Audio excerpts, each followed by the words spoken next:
విజయవాడలో జరిగిన సిఆర్డీఏ సమావేశంలో చర్చించిన అంశాలేంటి? సిఆర్డీఏ అధికారులకు రైతులు చేసిన విజ్ఞప్తులేంటి? అమరావతి పరిసర ప్రాంత రైతులకు సిఆర్డీఏ కమిషనర్ ఇచ్చిన భరోసా ఏంటి?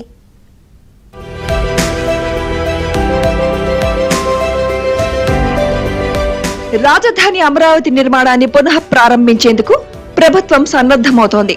ఇదే సమయంలో రాజధాని ప్రాంతంలో ఉన్న గ్రామాల్లో మౌలిక వసతుల కల్పనపై కీలక సమావేశాన్ని సిఆర్డీఏ నిర్వహించింది. ఈ సమావేశానికి 24 గ్రామాల రైతులు హాజరు కాగా సిఆర్డీఏ కమిషనర్ కన్నబాబుతో పాటు స్థానిక ఎమ్మెల్యే తెనాలి శ్రవణ్ కుమార్ హాజరయ్యారు. ఈ సందర్భంగా అమరావతి మధ్యలో ఆయా గ్రామాలున్నందున వీటి మధ్య మౌలిక వసతులలో అంతరం ఉండకూడదని, రాజధాని ప్రాంతంతో పాటు ఆయా గ్రామాలను సమాంతరంగా అభివృద్ధి చేయాలని రైతులు కోరారు.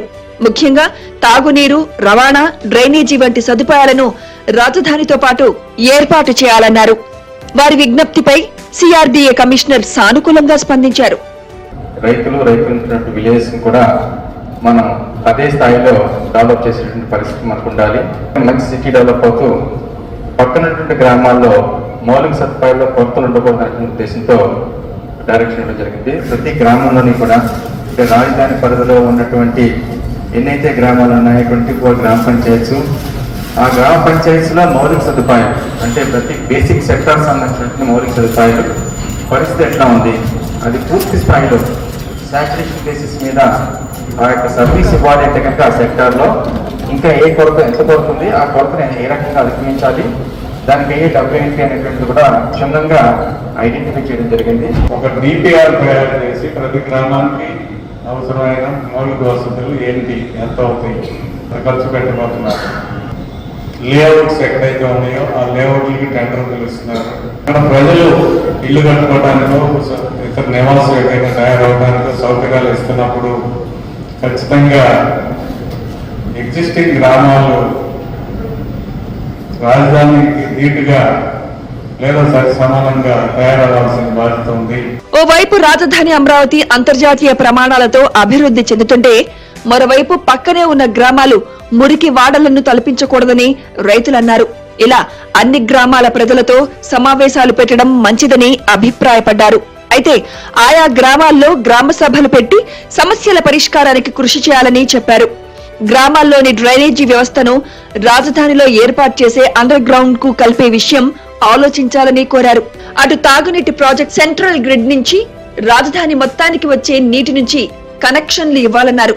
విద్యుత్, ఇంటర్నెట్ లాంటి సౌకర్యాలను అమరావతి ప్రాంతాల్లో కల్పించాలని కోరారు. శాశ్వతంగా ఈ అమరావతి గ్రామాలకి మంచినీటి సరఫరాని ఏదైతే రాజధానికి ఎక్కడైతే సెంట్రల్ క్లస్టర్ నుంచి వస్తున్నాయో అక్కడి నుంచే ఏ విధమైనటువంటి ఏర్పాట్లు చేయాలి, పలానా విధంగా ఏర్పాటు చేయబోతున్నాం, దానికి మీరు సలహాలు సూచనలు అడగడం జరిగింది.